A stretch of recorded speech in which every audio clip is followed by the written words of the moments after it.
چھپڑ میں بیٹھ کے کھایا اس کو, بڑی مزے کی بناتا تھا وہ, ایسا مزہ آتا تھا.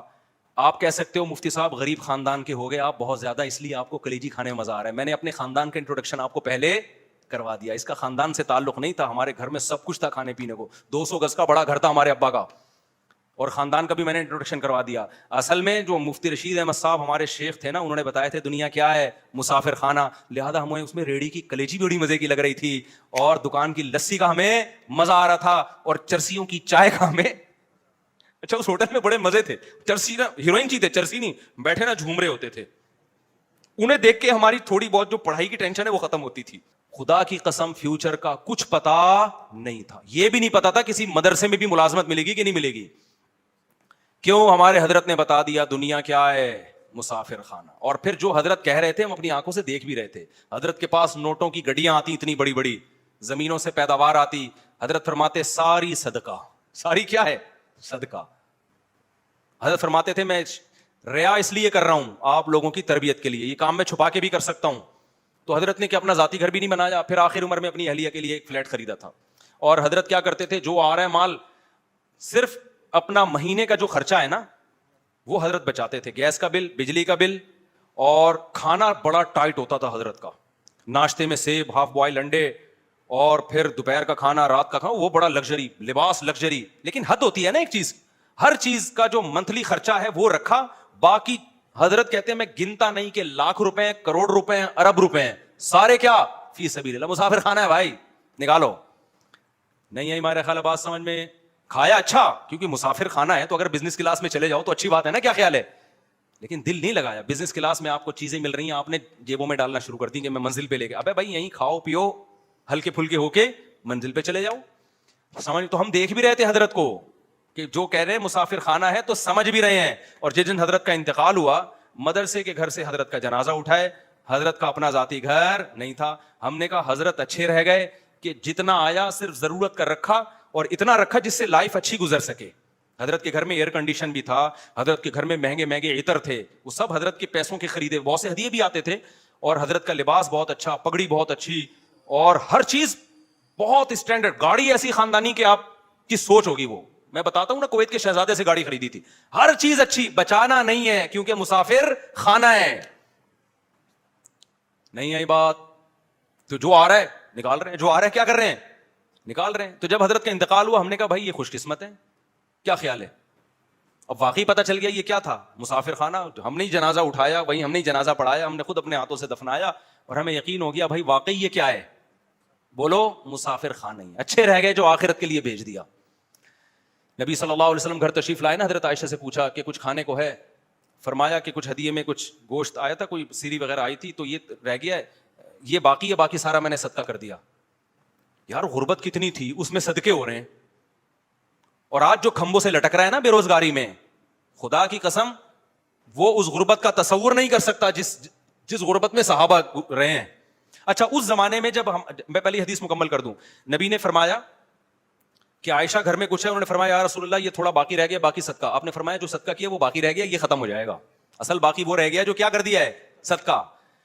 مسئلہ سارا یہ ہے کہ نہ نفسیاتی ڈاکٹر دنیا کو مسافر خانہ سمجھنے کے لیے تیار ہے, گورا تو ویسے ہی نہیں سمجھتا, نہ ہم سمجھنے کے لیے تیار ہیں, تو ڈپریشن تو میرے بھائی ہوگی. نسوا اللہ فانساہم انفسہم. اللہ کہتا ہے جو اللہ کو بھولے گا نا, میں سب سے پہلے اسے اپنا آپ بھلاؤں گا. وہ اپنے فائدے کی چیزیں بھول جائے گا, ہوس میں دولت کے پیچھے بھاگے گا وہ پاگلوں کی طرح, اور اس سے ریلیشن کیا ہوں گے, ختم. جب آپ گھسیٹنے کی فکر کرتے ہو اس سے محبتیں ٹوٹتی ہیں, جب دیتے ہو تو محبتیں بڑھتی ہیں. حاتم طائی کا نام لوگ محبت سے لیتے ہیں نا, دیتا تھا, لیتا تھوڑی تھا لوگوں سے. ہمارے نبی کے ہاتھ پہ کتنے عرب کے بڑے بڑے سردار اس بیس میں مسلمان ہوئے کہ ہم نے ان کو ایسا سخی دیکھا اتنی غربت میں, یہ واقعی اللہ کے نبی ہیں, یہ دنیا کو واقعی مسافر خانہ سمجھتے ہیں. تو وہ کیا بات کر رہا تھا, ایک دم ذہن سے نکل گئی. ہاں تو میں عرض کر رہا تھا کہ پتہ نہیں ایک بات دماغ میں آئی تھی, واقعہ آیا تھا, وہ دماغ سے ہی نکل گیا. تو یہ جو بے روزگاری میں خودکشیاں ہو رہی ہیں, بے روزگاری نہیں ہے, یہ عیاشی کے شوقین ہیں. ہاں میں بتا رہا تھا کہ جب ہم ایسی ہمارے حالات تھے نا کہ مدرسے میں ایک دن ٹائم پہ دال کھا رہے ہیں, رات کو کڑی کھا رہے ہیں, ٹھیک ہے, وہ بڑی مزے کی کڑی ابھی بھی ہوتی ہے, بڑی ٹائٹ کڑی ہوتی ہے. تو اس وقت مالدار لوگ مجھ سے آ کے پوچھتے تھے کہ حضرت پیسوں کی بڑی ٹینشن ہے, ڈپریشن میں جا رہا ہوں, بے روزگاری ہے. میں ان سے پوچھتا تھا کہ آپ کتنا کما لیتے ہو مہینے کا, کہتے ہیں اتنا کماتا ہوں. میں نے کہا جس سے ٹینشن کا علاج لینے کے لیے آئے ہو نا, وہ اس کا خواب میں بھی تصور نہیں کر سکتا.